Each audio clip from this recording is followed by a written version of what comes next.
Good day everyone. Welcome to our video on coercion under law of contract. In this video, we'll explore what coercion means, its main elements, an example of how it can occur, a real court case to help you understand with the concept better. Before we dive into coercion, let's first look the basics of contract law and the importance of the free consent. Let's get started. Hi, good day everyone. Today I want to explain about coercion. Before that, I want to explain about introduction to the law of contract and factors facilitating contracts. The law of contract is the law that governs agreements between two or more parties. It ensures that promises made between parties are legally binding. It also protects the rights and responsibility of each party and provides legal remedies if one party breaches the contract. Next, let's look at the factors facilitating contract. Factors facilitating contract are situations that affect the validity of the contract.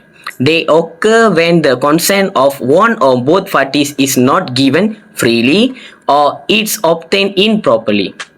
As a result, the contract may become either void and voidable. Contract Act 1950, an agreement become a valid contract only if it is made with the free consent of all parties. There are 5 factors that can affect free consent: coercion, undue influence, misrepresentation, fraud, and mistake. The first 4 factors, coercion, undue influence, fraud, and misrepresentation, make a contract voidable. This means the affected party has the right to continue or cancel the agreement.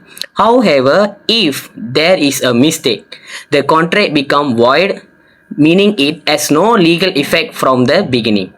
After that, free consent is an essential requirement for a valid contract.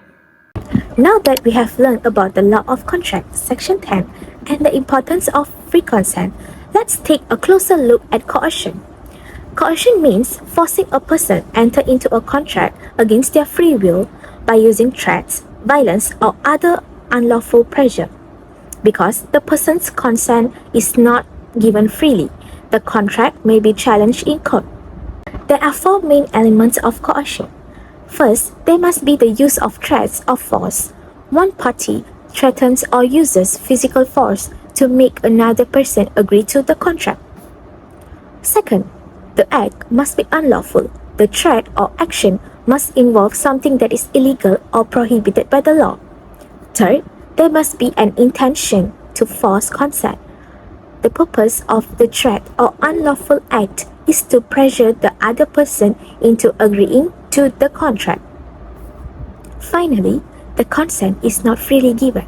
The person agrees only because of fear or pressure, not because they genuinely want to. To see how coercion applies in real life, let's look at an example scenario followed by a real court case. Now let me explain the concept of coercion through a simple example. Mei Ling owns a house that she plans to rent out. David wants to rent the house, but Mei Ling decides not to rent it to him. David then threatened Mei Ling, saying, "If you refuse to rent the house to me, I will break the windows of your house." Because Mei Ling is afraid that her property will be damaged, she signed the rental agreement. This situation is considered coercion because David used a threat of illegal property damage to force Mei Ling to enter into a rental agreement. Mei Ling decided not to agree because she genuinely wanted to rent the house to David. Instead, she agreed because she afraid that David would damage her house. Therefore, consent was not given freely but was obtained through threats. Under Section 15 of Contract Act 1950, threatening to commit an act that is forbidden by law to make someone enter into a contract amount to coercion.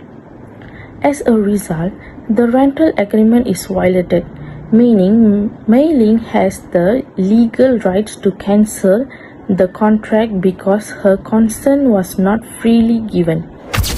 This example clearly shows that when consent is obtained through threats or unlawful pressure, the agreement is made under caution. Today, I will explain the case of Chin Nam Bin Development Syndrome Berhad versus Tai Kim Chu and the 4 others. The plaintiff is Chin Nam Bin Development Syndrome Berhad, and the defendant is Tai Kim Chu and the 4 others house purchaser. The defendant agreed to purchase the house from Chin Nam Bin Development for 29,500 for each and signed the sales and purchase agreement. After the agreement was signed, the development demanded an additional 4,000 from each purchaser and threatened to cancel the house booking if they refused to pay. The purchaser paid the extra amount because they feared losing their houses, not because they agreed to additional charge. Then, they later filed a lawsuit to recover the money. The main purchase was before the court was whether the 4,000 was paid voluntarily or under coercion, and whether the purchaser was entitled to recover the money. The court ruled in the favor of defendant. It held the payment was not voluntarily and it was made under pressure due to the development trade. The court ordered the plaintiff refund the 4,000 to each purchaser. This case established that money the paid of the trade unfair and pressure can be recovered under Section 73 of the Contract Act 1950, and the enforcement the principle that free consent and entitled to encar agreements. We have now learned about the meaning and the elements of coercion, along with an example and a real court case. In conclusion, free consent is an essential element of every valid contract. When consent is obtained through coercion, the contract becomes voidable at the option of the affected party. Thank you for watching, and we hope this video has helped you better understand the concept of coercion under the law of contract.